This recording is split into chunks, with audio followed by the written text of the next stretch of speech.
अब श्री कृष्ण अर्जुन को इस परम चेतना और समस्त प्राणियों की देह, शरीर, उनके बीच का अंतर समझाते हुए कहते हैं, अंतवंत इमे देहा नित्यस्योक्ता शरीरिणः अनाशिनो अप्रमेयस्य तस्मात् युध्यस्व भारत।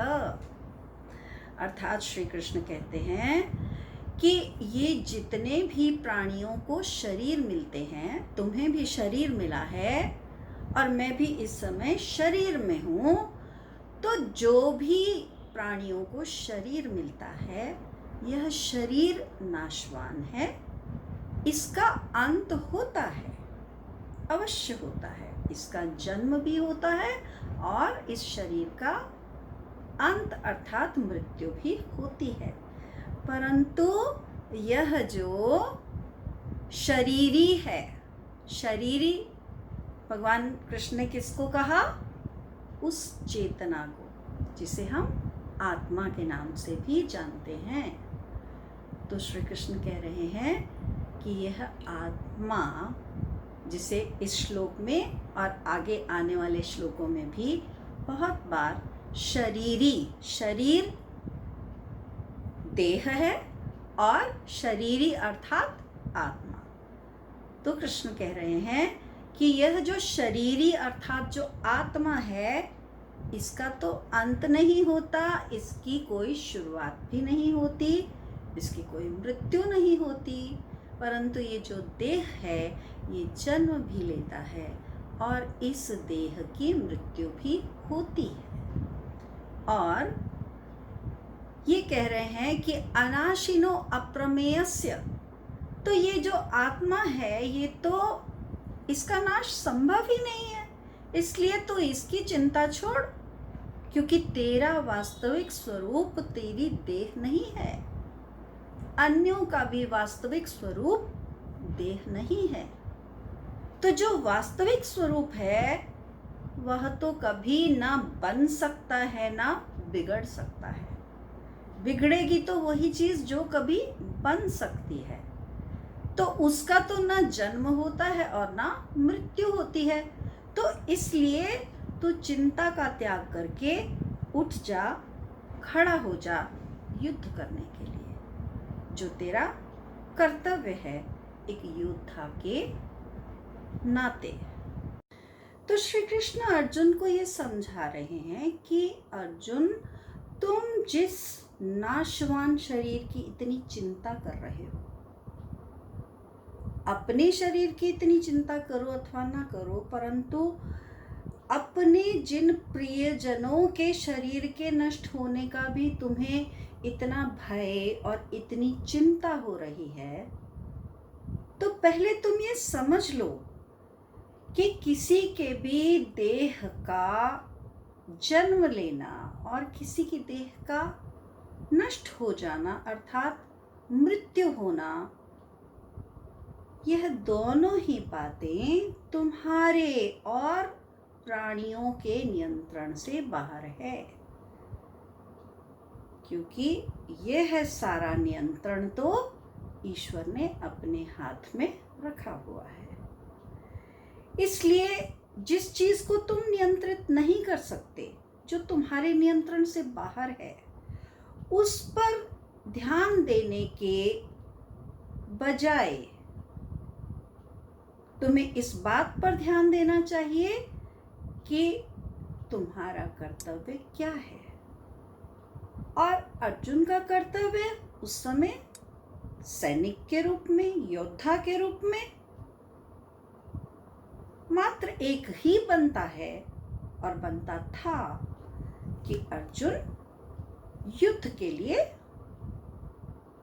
उद्यत हो जाता, तत्पर हो जाता और अपने पूरे बल से, अपनी पूरी विद्या से वह युद्ध को जीतने का प्रयास करता।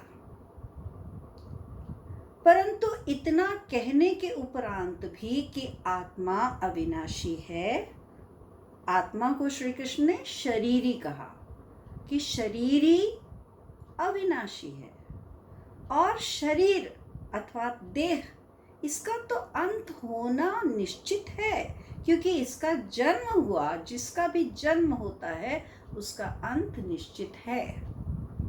और जन्म और मृत्यु दोनों ही देहधारियों के, जिन्हें शरीर प्राप्त हुआ है, उनके नियंत्रण से बाहर है।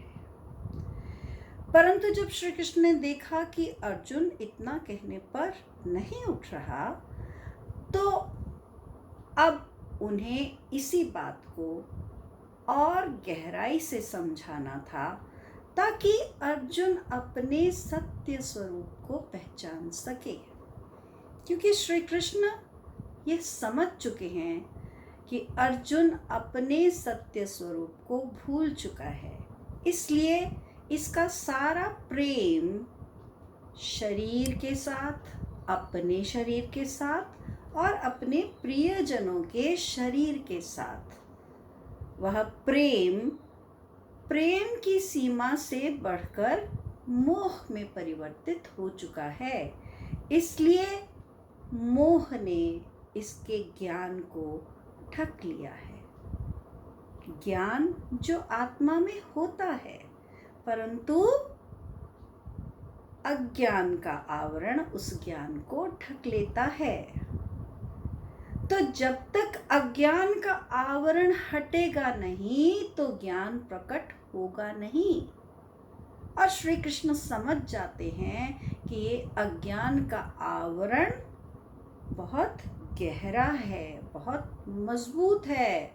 इसलिए जब तक अर्जुन को उसके सत्य स्वरूप से परिचित नहीं करवाया जाएगा, वह स्वयं को जान नहीं लेगा कि वह स्वयं भी कौन है, तब तक इस अज्ञान का हटना कठिन है।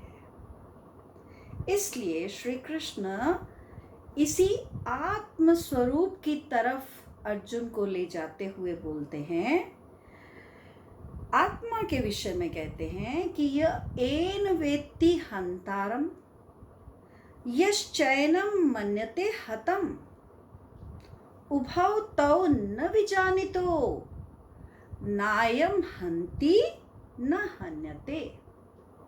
अर्थात यह किसको कहा कृष्ण ने?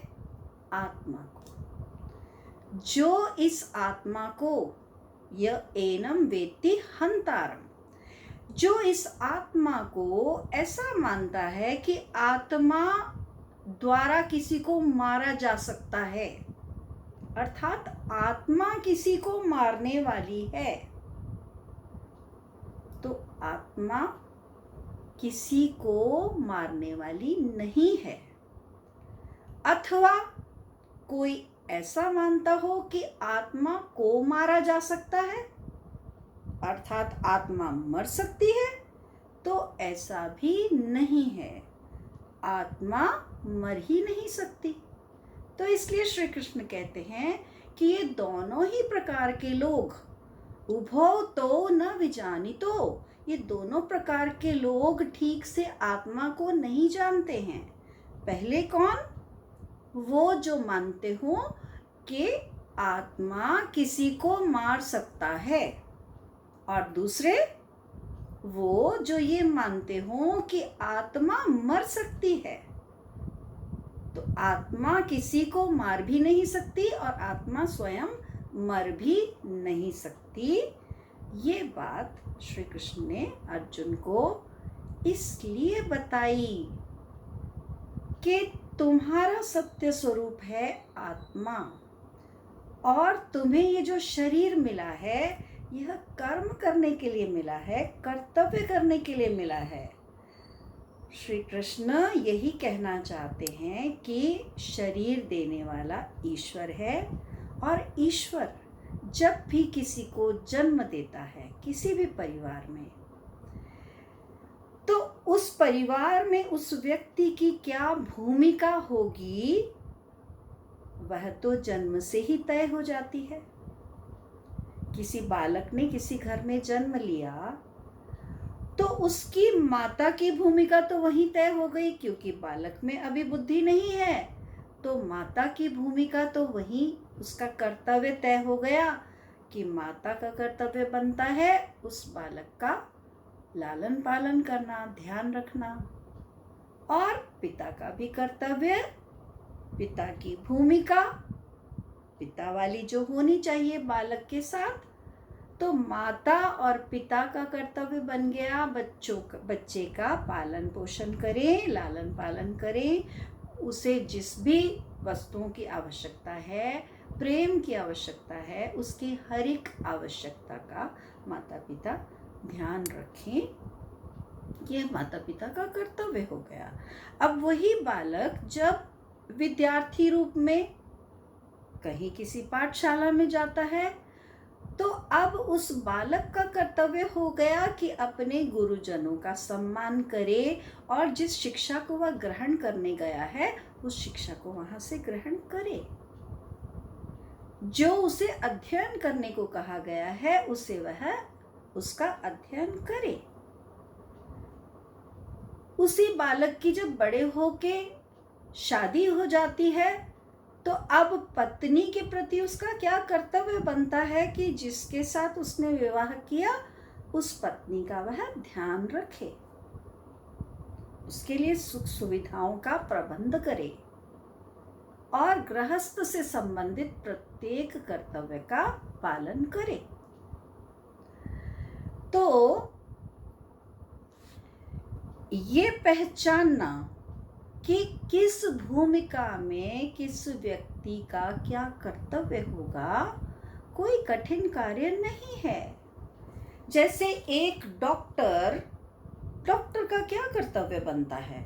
डॉक्टर का कर्तव्य यही बनता है कि यदि उसके सामने कोई मरीज आया है, पेशेंट आया है, तो डॉक्टर का कर्तव्य है कि उस मरीज का, उस पेशेंट का इलाज करे। इसी प्रकार यदि कोई इंजीनियर है, उसे जो भी प्रोजेक्ट मिला है उसमें उसकी जो भी भूमिका है, अपनी भूमिका का ठीक से निर्वहन करना अपनी क्षमता के अनुसार, यही तो प्रत्येक व्यक्ति का कर्तव्य है। तो श्री कृष्ण अर्जुन को उसके सत्य स्वरूप की याद दिलाना चाहते हैं, ताकि वह जिन भ्रमों में पड़कर अज्ञान के अंधकार में जा रहा है और अपने कर्तव्य को भी भूल गया है और जिसके कारण उसके मन में निराशा ने जन्म ले लिया है, उसके शरीर की भी सारी ऊर्जा समाप्त हो गई है। क्योंकि जब मनुष्य भ्रम की स्थिति में आ जाता है, तो उस भ्रम के कारण उसके भीतर पड़ा, उसकी आत्मा में सदा से विद्यमान रहने वाला ज्ञान प्रकट नहीं हो पाता। और ऐसे में यदि व्यक्ति को कोई मार्गदर्शक मिल जाता है, तो वह मार्गदर्शक उस व्यक्ति को स्वयं अपनी आत्मा के भीतर झांकने के लिए प्रेरित कर सकता है। और अथवा वह ऐसा भी कर सकता है कि यदि उस व्यक्ति को स्वयं अपनी आत्मा में झांकना नहीं आता, उस व्यक्ति को ईश्वर का स्मरण करना भी नहीं आता और उसे ना अपने विषय में ठीक से ज्ञान है और ना ही परमात्मा के विषय में ठीक से ज्ञान है, क्योंकि जब तक किसी भी व्यक्ति को यह ज्ञान भूला रहता है कि मैं स्वयं संसार में नहीं आया और न ही मैं अपनी मर्जी से संसार से जाऊंगा, तो वह संसार की अन्य गतिविधियों को देखकर इस सत्य को ही भूल जाता है और उसके मन में अनेकों प्रकार की कामनाएं और अनेकों प्रकार के भ्रम और अनेकों प्रकार के विकार पैदा होने लगते हैं।